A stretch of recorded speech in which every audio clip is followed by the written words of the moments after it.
and I've been an Oz member for probably nearly 53 years.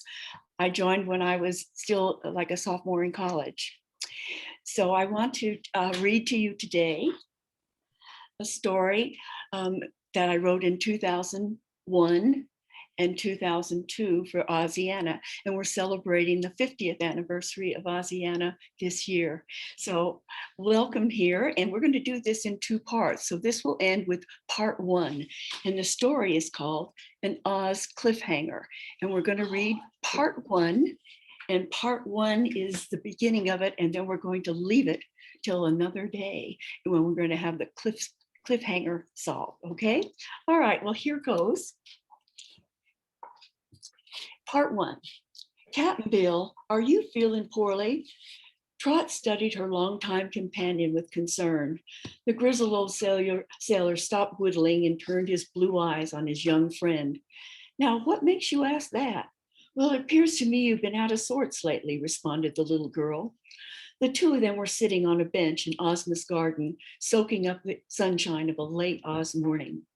I'm a mite bored, that's all, the old gentleman replied, shaving a sliver of wood off the stick he was whittling. Bored? Asked his young companion. How on earth can you be bored in the land of Oz? The old man shrugged. Well, it's been a fair spell since anything exciting has happened. The little girl thought for a moment and then jumped up. I know, she exclaimed. I'll ask Jellia Jam to pack us a picnic lunch and we'll row down the Winky River in the royal rowboat. Would that cheer you up?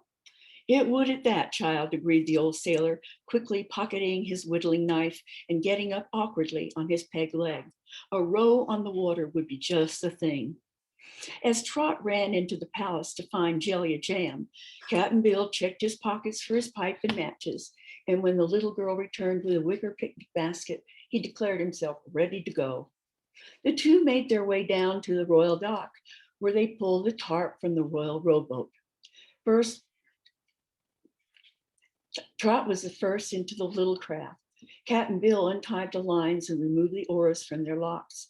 After he gave it a little push, the royal rowboat slipped gently from its moorings and turned westward on the Winky River. Hungry, Captain? Asked Trot after they'd been rowing for a while. He nodded and she opened the picnic basket.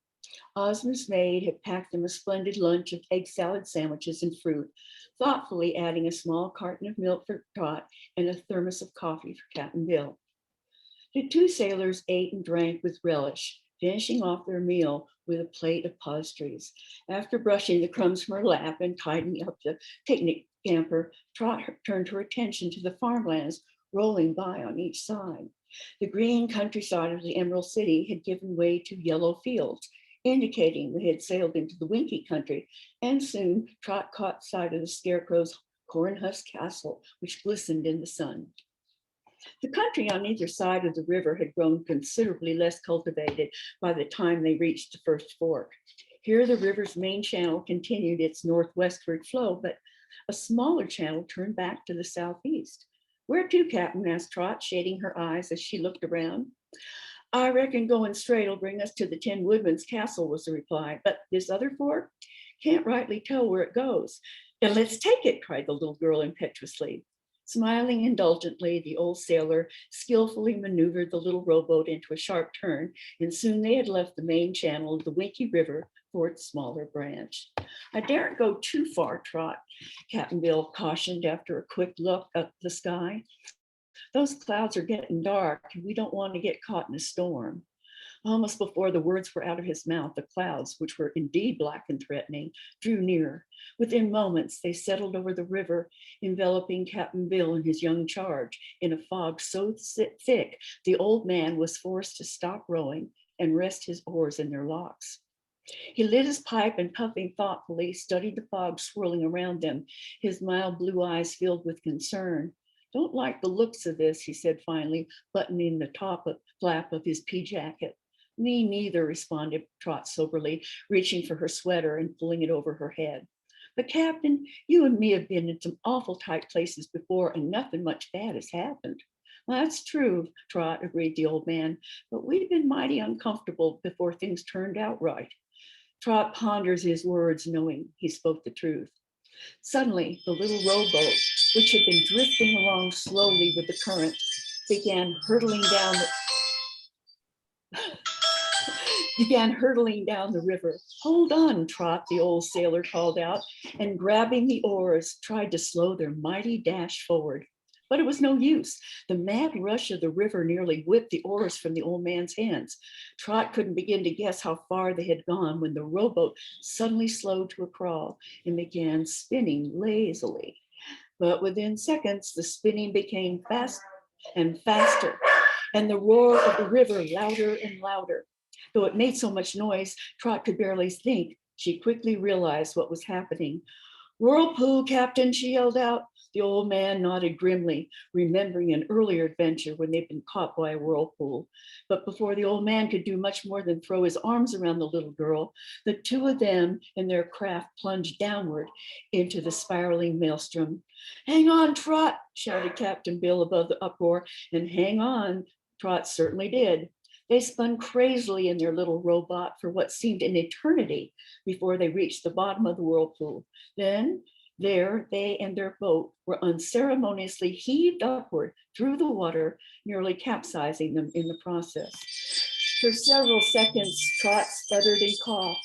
Then, after wiping her eyes and wringing out her sweater, said to Captain Bill, I reckon you ain't bored now. No, I'm not, child, agreed her companion, relighting his pipe, which had understandably gone out during their ordeal. Drawing on it, the old sailor studied their surroundings.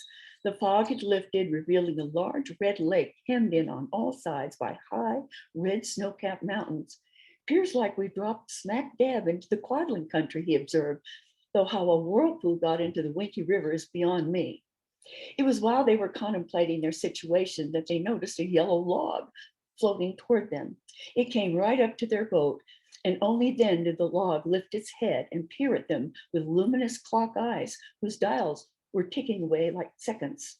Hello, the log said stiffly, blinking so hard its eyelids barely obscured. Sorry again. Hello, the log said stiffly, blinking so hard its eyelids briefly obscured both clock eyes.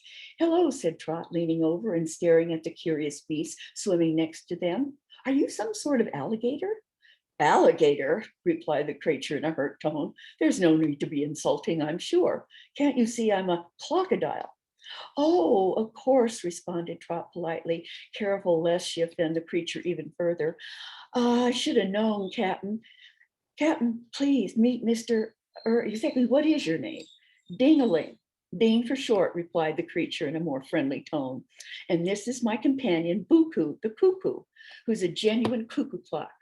At that, a plump yellow bird leaped out of the water onto Ding's back and shook its feathers. She nodded. She nodded politely to both Captain Bill and Trot, and the little girl noticed that her chest was a beautifully carved wooden clock. So, said Captain Bill, who'd been following this exchange with interest, you're both timepieces.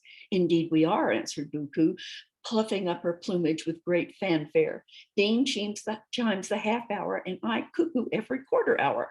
Though not altogether accurately, noted her companion with a frown. Well, you should talk, retorted the yellow cuckoo with some exasperation. At least I'm accurate sometimes. While you, well, she leaned nearer to Trot and said under her breath, he keeps Greenwich Mean Time in his left eye and Munchkin Daylight Savings Time in his right, so there's no telling what time it really is. She tossed her feathers and stared at Captain Bill and Trot. Well, lots of clocks don't keep good time, said the old man, trying to ward off an argument between these two strange creatures. That's why I carry this here pocket watch of mine. He pulled a chain from his pocket and dangled a gold watch. It ain't never wrong, so I don't bother to check other clocks. Oh, but you should, said the crocodile with some heat. Time is really a relative thing, so I think and suggest that you check as many clocks as you can. Shaking his head at such an absurd observation, Captain Bill put his oars into the lake and began to row away from the curious clocks, but the two of them would have none of it. Wait, called out the crocodile, swimming after them quickly. You must take us with you, seeing as you're the first people we have seen in, how long has it been, Cuckoo? More than 17,520 hours and 33 minutes at least, responded the yellow bird anxiously. Oh, don't leave us. Take us with you, she implored, all the while Ding blinked furiously as if he were about to shed some real crocodile tears. All right, said Captain Bill, pausing in his rowing, but no more of your foolish talk about time and relativity. Makes my head ache to even think on it.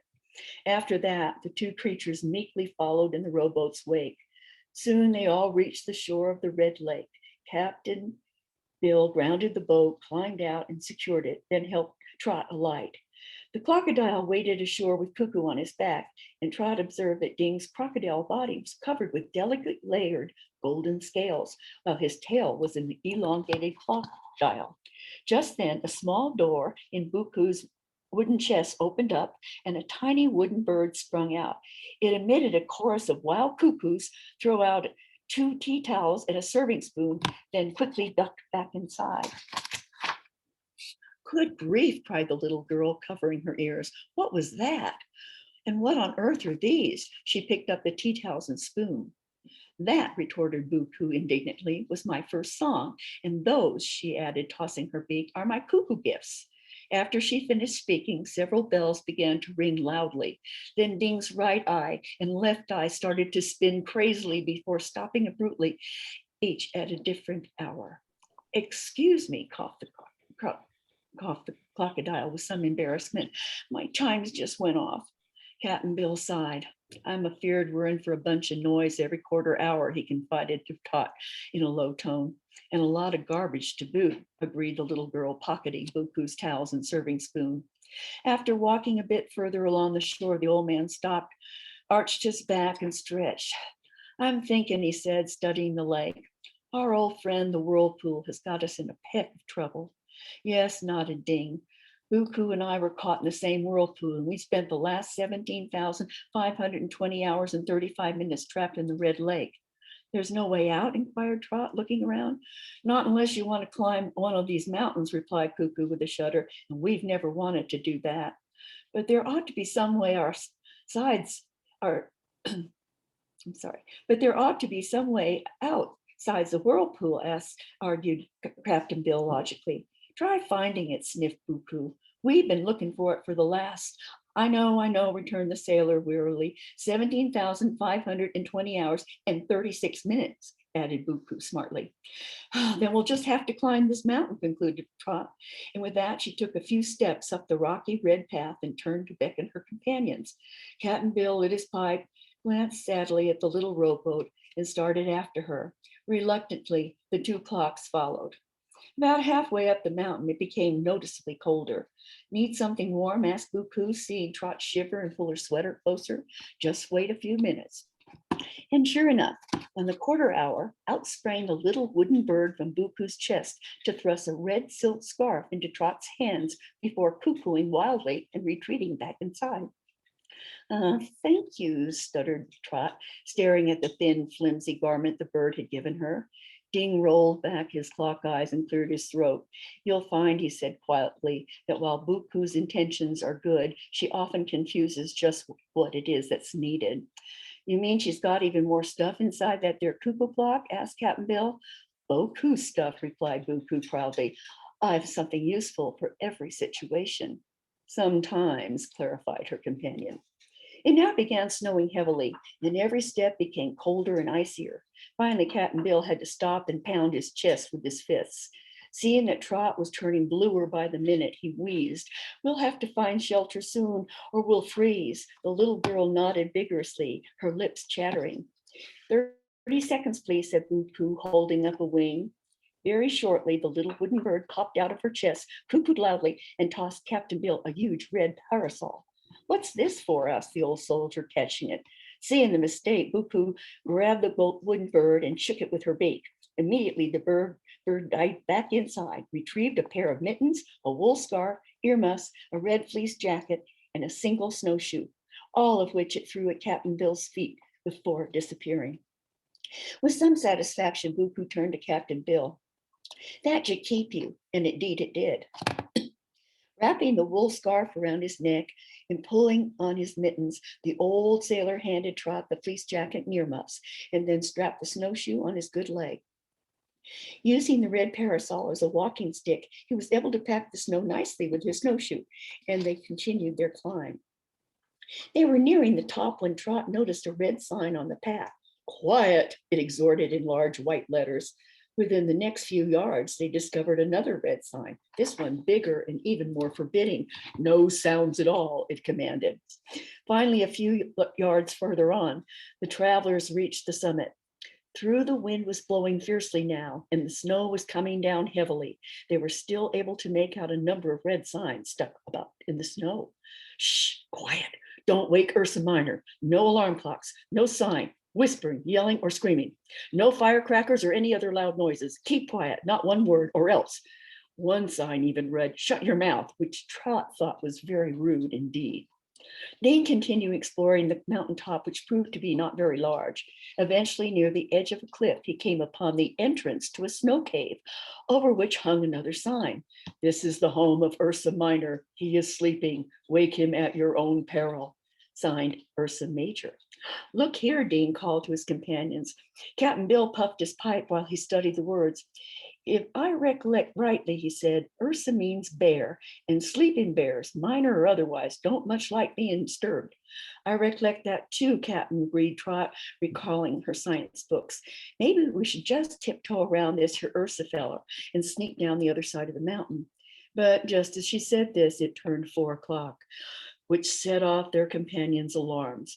Ding's bells clanged wildly, and Boku's cuckoo shrilled raucously. The noise from both was simply deafening, and within seconds, a great roar issued from the depths of the snow cave, a roar so loud that even Captain Bill's whiskers trembled.